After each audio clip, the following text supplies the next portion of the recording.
estás? Hola Santiago, agradezco Hola. mucho a la conducción de FAN, al doctor Ariza, a Machi y a otros amigos que estoy viendo en pantalla por esta invitación. Te estaba escuchando atentamente, Verónica, y reflexionando, ¿no? Cuando vos decías que las periodistas o las conductoras mujeres o las que tienen pantalla, lamentablemente siguen siendo menos. En la justicia, en totalidad, somos más mujeres, pero somos pocas en lugares de tomas de decisión. Entonces, es una Esto lucha. sería una reforma judicial con paridad de género. Seguro, es una lucha conjunta en sororidad. Y seguramente que por ahí es el camino.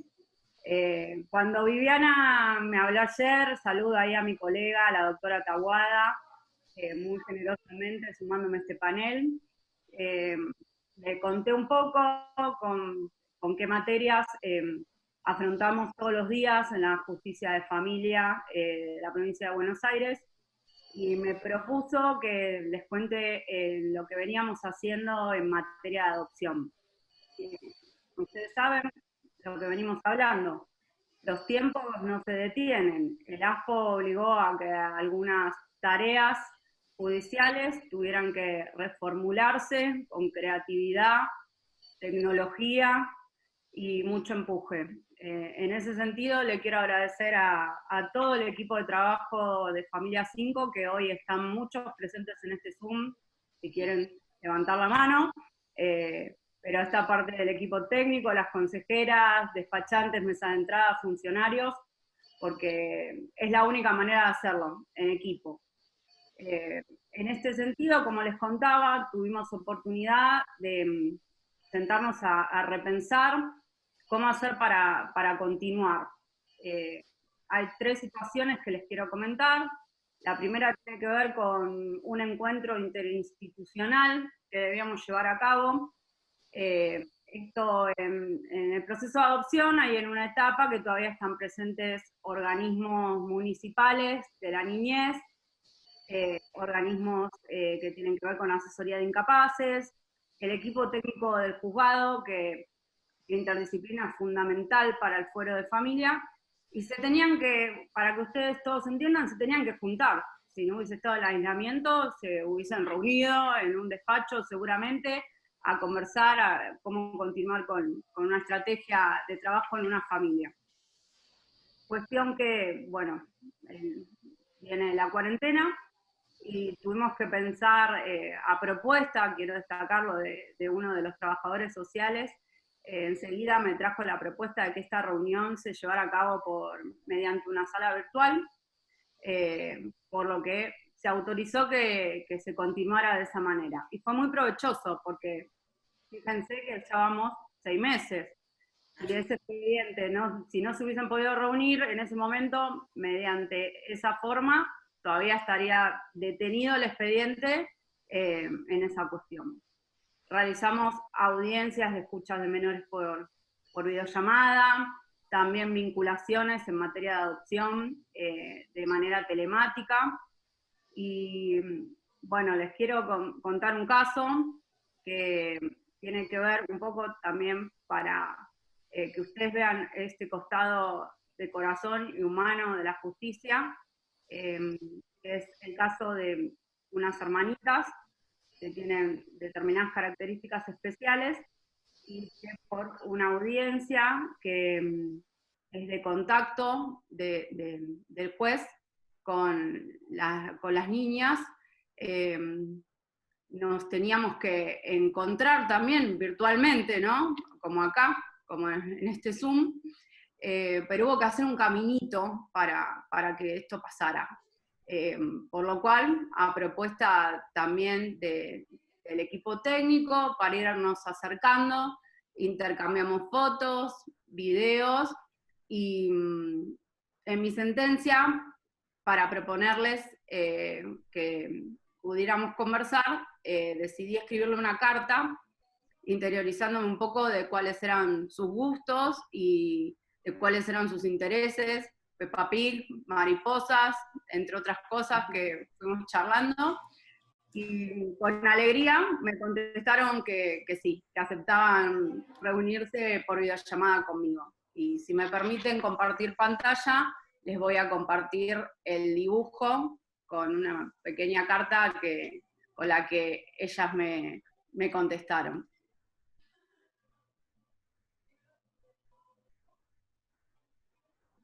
Bueno, ahí la pueden ver, me escribieron y me dibujaron, contestándome que querían conversar conmigo, y bueno, fue muy emocionante para todos nosotros.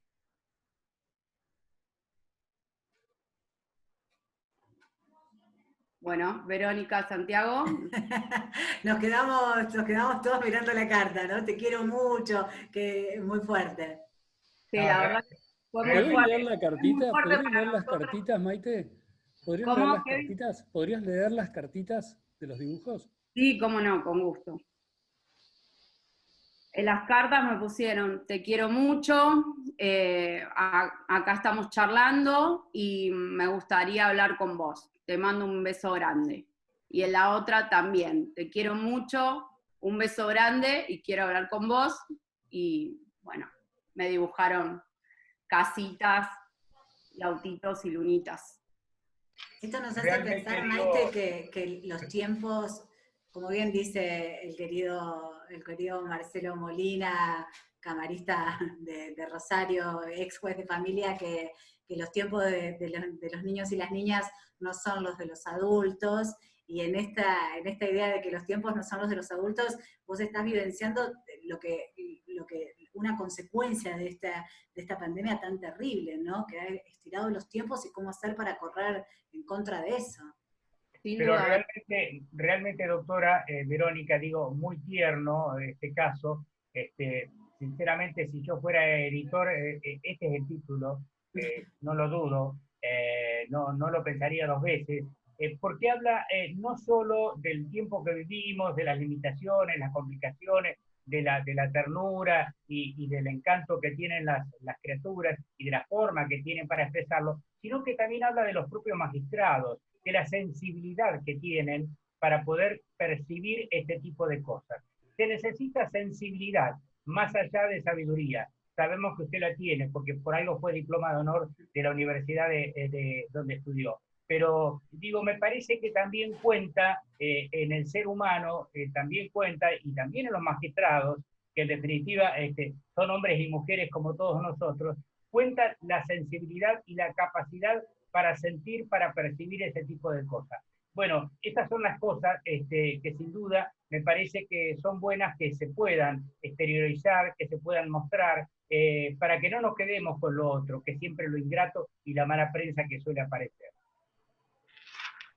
Muchas gracias, Santiago y Verónica, y quería decirles que sí, que lo que yo ponderé para decidir continuar las actuaciones de esta manera justamente tiene que ver con que en los hogares se potenció la convivencia, porque dejó de haber una afuera, una escuela, una plaza, una vinculación, una revinculación con la familia de origen, y no hay forma de que detengamos el proceso. Tenemos que seguir avanzando porque la infancia pasa y así nos requiere actuar inmediato.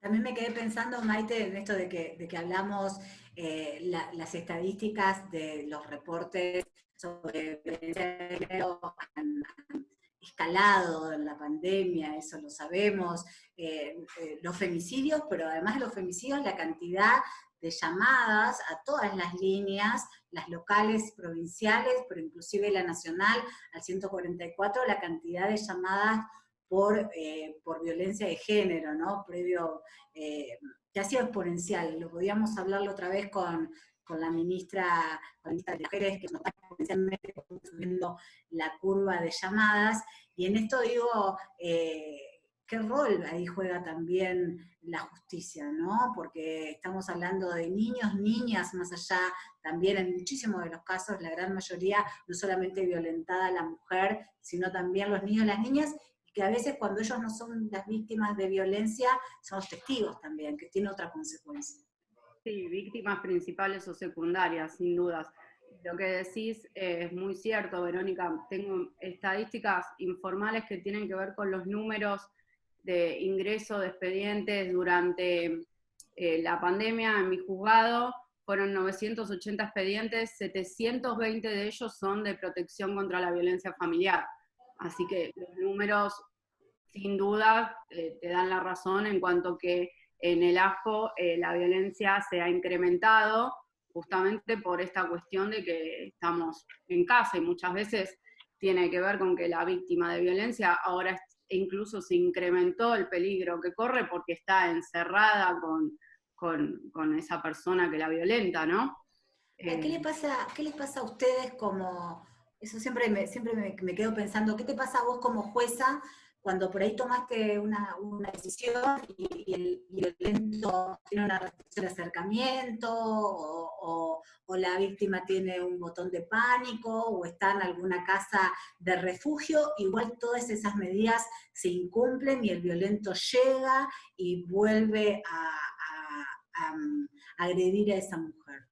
Mirá, Verónica, trabajamos permanentemente para que eso no pase, pero es innegable que la violencia muchas veces no se frena por una orden que al violento le significa meramente un papel que le llega nuestro, y debemos adoptar intervenciones de la justicia penal. Yo soy jueza de familia, no tengo mayores herramientas que dictar una prohibición de acercamiento o algún tipo de excepción, pero inmediatamente voy a tener que recurrir ante un incumplimiento a mis colegas penales para que adopten otro tipo de medida sancionatoria grave, más grave, que lo pueda detener. Pero sin duda que, como vos referenciabas al principio, para que esto cambie tiene que ver con asignación de recursos y con educación y cambio cultural, entre muchas otras cuestiones, ¿verdad? Claro. Voy a sumar a este espacio de debate a Marcela De Luca. Hola Marcela, ¿cómo te va?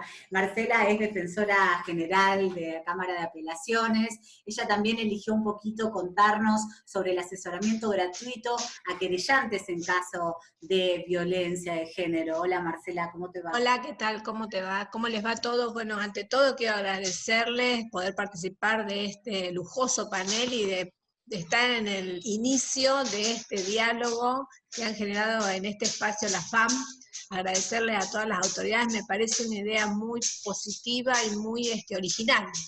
Y sobre todo para poder llegar a los ciudadanos, como dijeron, porque estar entre nosotros más o menos conocemos todas las cosas, pero yo que estoy en la trinchera y que trabajo con los vulnerables y con los que menos saben y con los que insistimos hace mucho tiempo, y todas las leyes nacionales y tratados internacionales hablan de los derechos, pero lo importante es que esa gente que es vulnerable y a veces tiene doble vulnerabilidad, pobreza más violencia de género, más violencia intrafamiliar, puedan realmente acceder, como vos dijiste, Verónica, a la justicia y acceder a poder defender efectivamente esos derechos. Con respecto a lo que vos decías, Maite, hace más o menos 2 años atrás yo participé en una interacción en redes junto con la municipalidad, el Servicio Público de la Defensa Penal y menores, y el Poder Judicial. ¿Por qué? Porque precisamente, fíjate vos, que uno de los problemas era que sucedía la violencia intrafamiliar, supongamos que va a la causa penal por un delito de lesiones, se lo condena a una condena de 8 meses. Pongámosle que efectiva, o de una condena condicional. Estuvo en la cárcel 15 días o 3 meses y luego sale. ¿Qué pasa con esa persona que sale? Entonces ahí tenemos que también tener una perspectiva de género. Tratar de introducir al imputado y tratarlo de darle las formas, los mecanismos y las herramientas para que pueda internalizar y él también culturizar esa cuestión de la perspectiva de género. Porque el gran problema que sucede es que una vez sí, lo mandamos a la justicia penal, pero la justicia penal le da una respuesta sancionatoria. no le da la respuesta cultural o de contención que debería tener, porque seguramente esa persona que está infringiendo, no estoy justificando, fui defensora penal pero no estoy defendiendo ahora, pero esa persona que en su momento le pega golpes a su mujer o a sus hijos, seguramente él recibió esos golpes. Entonces es importante que haya una contención de redes psicológicas, a lo mejor abordarlo desde alguna perspectiva, para que realmente pueda cambiar su conducta, pero internamente, porque la justicia penal llega pero hasta ahí, hay que trabajar sobre la persona, sobre otros ejes. Bueno, eso es aparte. No, vos sabés que Marcela, es muy interesante lo que vos decís, porque la provincia de Buenos Aires sorprendió a todo el mundo porque sacó una línea para violentos, para hombres violentos. Exacto. Y cuando lo saca, imagínate lo que fue para las periodistas cuando nos juntamos a debatir. Estos están todos locos. ¿Cómo que al hombre violento? ¿Qué le vas a decir si te llama por teléfono? Pero bueno, vos sabés que después de mucho analizarlo, es una forma de encararlo muy interesante, decir, bueno, yo ¿para qué cierro espacios? No cierro, habilito nuevos espacios, que llame el violento y que se conocieron las nuevas estadísticas. Muchos de los que llaman son derivados por la propia justicia. Tienen alguna causa y los obligan a llamar, o muchos otros están dentro de algún dispositivo del gobierno que los hace llamar una vez por semana, entonces van hablando. Pero bueno, también lo interesante es que empezaron a crecer las consultas de alguien que no tenía una causa o que no estaba dentro de un dispositivo. Y bueno, me pareció como novedoso, por lo menos que se asuma lo que decís. Totalmente, a punto tal que fíjate que al principio que se constituyó esta comisión no querían integrar al Servicio Público de la Defensa, porque decían que ellos eran los imputados, es decir, los violentos. Pero al contrario, ellos nos explicaron los motivos o las razones por las cuales deberían ser incluidos. Porque precisamente para evitar esa aplicación a rajatabla de la ley penal que después no le sirve cuando él sale, porque el problema sigue subsistiendo. La violencia, la cárcel no le quita la violencia a la persona. A lo mejor la minimiza. ¿Cómo? No hay otro camino que, perdón, Kevin, que te pisé, te pido disculpas, pero no hay otro camino. Me parece que el mensaje tanto para víctima como victimario, desde la justicia debe ser implacables en estos casos, porque es un mensaje muy peligroso el que transmitimos, pero lo que comentaba Verónica recién, me parece que la única forma también de trabajar en profundidad en este problema es de construir esas masculinidades hegemónicas, justamente que ya no nos sorprenda, sino que tiene que ser una línea de trabajo, ¿no? Para poder abordar el problema. Sí.